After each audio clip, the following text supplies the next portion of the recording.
The hangar bay of the Naboo royal starship erupted in a symphony of blaster fire and desperate shouts. Young Anakin Skywalker's hands danced across the N-1 starfighter's controls with an intuition that defied his 9 years. Above the planet's atmosphere, the Trade Federation's droid control ship loomed like a metallic moon of death. "This is tense," R2 whistled from behind the cockpit as torpedo after torpedo slammed into the station's shields.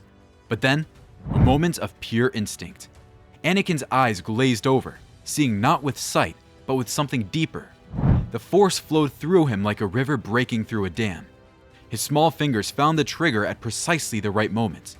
The proton torpedo sailed true, threading an impossible path through the station's defenses and into the main reactor.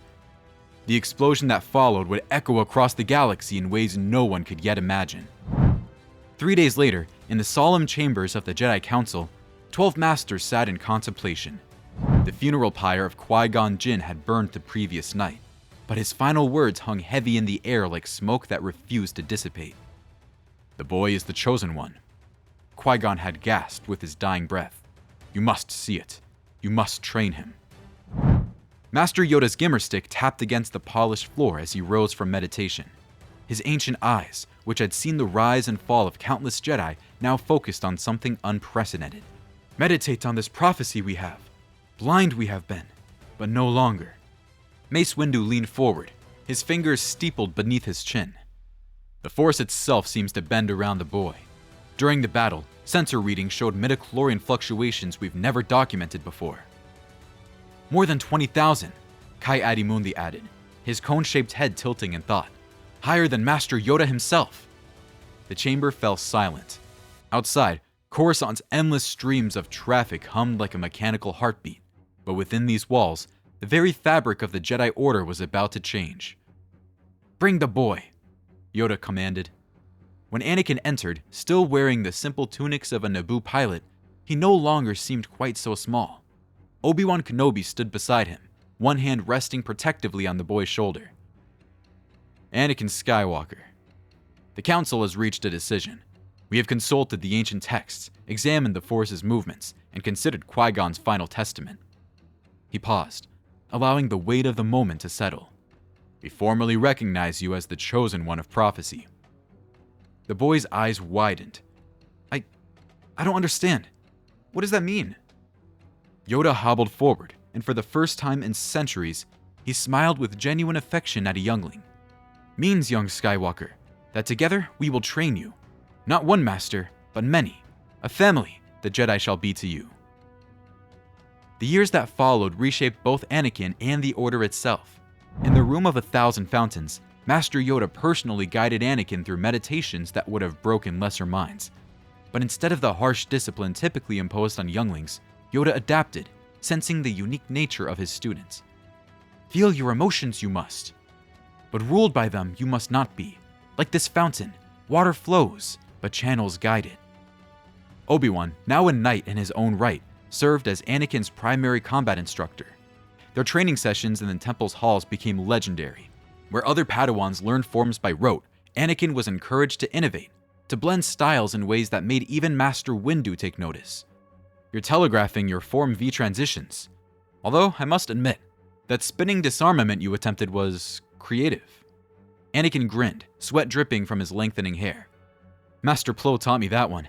He said the key to victory is making your opponent think they know what's coming." "Plo Koon said that?" Obi-Wan raised an eyebrow. "I'll have words with him about filling your head with such unorthodox ideas." But the smile tugging at Obi-Wan's lips betrayed his pride. Most revolutionary of all were the trips to Tatooine. Every few months, a small Jedi contingent would accompany Anakin to visit his mother. Shmi Skywalker, freed from slavery by the Jedi's intervention, now lived in a modest but comfortable home in Mos Espa, supported by a Republic stipend. "My son, the chosen one," she would say, holding his face in her weather hands. "But to me, you'll always be my little Annie." These visits, which would have been forbidden under the old ways, grounded Anakin in a way no meditation could. He learned that love wasn't something to be feared or suppressed, but channeled and understood. Before we move on, I'd like to ask you a small favor. If you're enjoying this content so far, please take a second to like this video and subscribe to the channel. Over 98% of you watch these videos without subscribing. Imagine what we could accomplish if everyone subscribed. The galaxy thanks you for your continued support. 10 years passed like the shifting of seasons. When Senator Padme Amidala's life came under threat, it was natural that Anakin, now a striking young man with a reputation for both brilliance and compassion, would be assigned as her protector. Their reunion on the landing platform was electric, but not hidden. When Anakin felt his heart race at the sight of her, he didn't bury the feeling in shame. That evening, he sought out Yoda in the meditation chambers. "Troubled you are." "Master, I have feelings for Senator Amidala. Strong feelings." Yoda nodded slowly. "Natural such feelings are. Deny them you should not, but understand them you must. Attachment and love. Different things they are." "I don't understand the difference," Anakin admitted. "Love, selfless it is. Joy in another's happiness you find. Attachment, possession it becomes. Fear of loss." Yoda's ears drooped slightly. "This difference, many Jedi have forgotten. But you, young Skywalker, learn it you will." When disturbing visions began to plague Anakin's sleep, images of Tusken Raiders and his mother in pain, he didn't hide them. The Council acted immediately. A strike team led by Mace Windu himself descended upon Tatooine like an avenging wind. They found Shmi just in time, held captive but alive. The Tusken Raiders, faced with the combined might of several Jedi Masters, scattered into the dust. There would be no massacre, no descent into darkness. Instead, Anakin held his mother as Jedi healers tended her wounds. "I knew you'd come," she whispered. "My brave boy." The Clone Wars erupted across the galaxy like wildfire, but Anakin faced them with the full support of the Order. Made a knight after Geonosis, he served on the Council as an advisor, not yet a master, but valued and heard. His insights, unfiltered by decades of tradition, often cut to the heart of matters that left older Jedi perplexed. It was during a council session that Anakin first voiced his growing unease about the Chancellor. "There's something clouded about him. When I'm near him, the Force feels like it's holding its breath." Mace Windu exchanged glances with Yoda. "We've sensed it too. The dark side surrounds the Chancellor, but whether as target or source, unclear it remains." "Then let me investigate," Anakin proposed. "He trusts me, considers me a friend." "Dangerous, this path is," Yoda warned, "but necessary, perhaps." The revelation came like lightning splitting the sky. In the Chancellor's office, surrounded by red-robed guards, Palpatine made his move too early, too confident in his grooming of a boy who had never known isolation or desperation. "Did you ever hear the tragedy of Darth Plagueis the Wise?" Palpatine began, his grandfatherly tone carrying an edge that hadn't been there before. But Anakin, trained by the greatest masters of the age, recognized the probe for what it was. The promise of power over death might have tempted a man terrified of loss, but Anakin had learned a different lesson, that death was part of life, that love meant letting go when the time came. "You're a Sith Lord," Anakin stated, his hand moving instinctively to his lightsaber. Palpatine's face transformed, kindly features twisting into something ancient and terrible. "Your Jedi Masters have trained you well. Too well, it seems." "The Council will know of this immediately." "Will they?" Palpatine's voice dropped to a serpentine hiss. "I think not." Lightning erupted from the Chancellor's fingers, but Anakin was ready. His blade ignited, catching the dark energy and deflecting it into the floor. The battle was brief but vicious, ending only when Anakin sent an emergency signal through the Force itself, a technique Yoda had taught him for the direst circumstances. They came like a thunderstorm. Yoda, Mace Windu, Obi-Wan, and Plo Koon, the mightiest warriors the Order can muster.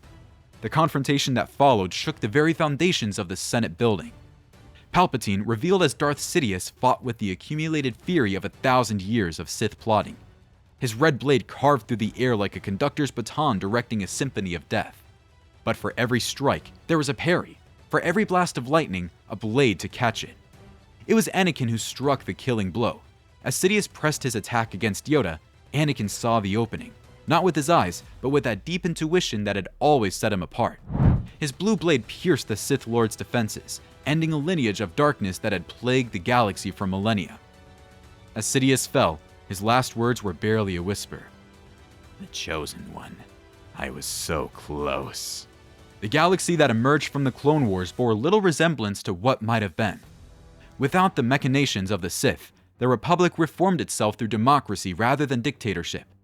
Padme Amidala, now openly married to Anakin with the blessing of a reformed Jedi Order, worked alongside Mon Mothma and Bail Organa to create a government truly representative of its people. Luke and Leia Skywalker were born not in hiding and desperation, but in celebration. They grew up splitting time between the Jedi Temple and the Lake Country of Naboo, trained in the Force by their father and the greatest masters of the age, while their mother ensured they understood the importance of service and compassion beyond the warrior arts. The Jedi Order itself transformed. The rigid adherence to detachment gave way to a more nuanced understanding of emotion and connection. Love was no longer forbidden, but celebrated as one of the most powerful expressions of the light side. Families within the Order became common, and the Jedi evolved from distant guardians to integrated protectors woven into the fabric of galactic society. Master Anakin Skywalker stood on the highest spire of the Jedi Temple, his children beside him, watching the sunset over Coruscant. The Force sang around them, not with the dissonance of conflict between light and dark, but with the harmony of true balance. "Tell us again about the prophecy, Father," Leia asked, her serious eyes so like her mother's. The prophecy spoke of one who would bring balance to the Force. But balance doesn't mean destruction. It means understanding. It means choosing love over fear, connection over isolation. "Is that why the Force feels different now?" Luke asked, his sensitivity already remarkable for one so young. "Yes," Anakin smiled. "The shadow has lifted. What you feel is the Force as it was meant to be, not divided into light and dark, but whole, balanced, at peace." As night fell over the capital, a new age dawned. Not an age of empire and rebellion, but of unity and growth. The Chosen One had fulfilled his destiny not through a fall and redemption, but through the simple revolutionary act of being accepted, loved, and guided by those wise enough to see that the greatest strength comes not from suppressing emotion, but from understanding it. The Force was in balance, and in that balance, the galaxy found peace. If you enjoyed this journey through what might have been, remember to subscribe to the channel for more alternative takes on the stories we love. Because in infinite possibilities lie infinite adventures. May the Force be with you, always.